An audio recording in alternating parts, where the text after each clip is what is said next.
Hello అండి, welcome to మా ఇంటి వంటిల్లు. ఈరోజు రెసిపీ పన్నీర్ బిర్యానీ. ఫస్ట్ దానికి కావాల్సిన ఇంగ్రీడియంట్స్ చూద్దాం. ఆనియన్స్, పచ్చిమిర్చి, బిర్యానీ సామాన్లు, పన్నీర్, అలాగే క్యాష్యూ, ఆల్రెడీ మిక్సీ చేసి పెట్టుకున్న టమాటో అండ్ ఆనియన్ పేస్ట్లో ఉప్పు కారం యాడ్ చేసి పన్నీర్ కలిపి పక్కన పెట్టుకోవాలి. ఒక బౌల్ తీసుకుని దాంట్లో కొంచెం ఆయిల్ అండ్ గీ యాడ్ చేసి తర్వాత బిర్యానీ సామాన్లు అయితే వేసుకోవాలి. అవి కొంచెం మగ్గిన తర్వాత ఆనియన్స్ అండ్ పచ్చిమిర్చి వేసి గోల్డెన్ బ్రౌన్ కలర్ వచ్చే వరకు బాగా కలుపుకోవాలి. తర్వాత దాంట్లో 1 కప్ రైస్కి 2 కప్స్ ఆఫ్ వాటర్ యాడ్ చేయాలి. బిర్యానీ మసాలా కూడా యాడ్ చేసుకుని బాగా మిక్స్ చేసుకోవాలి.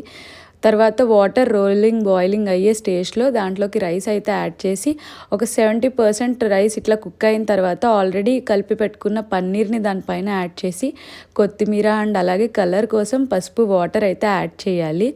సో 100% కుక్ అయ్యే వరకు మూత పెట్టి తర్వాత తీసి చూస్తే సూపర్గా ఉన్న పన్నీర్ బిర్యానీ రెడీ.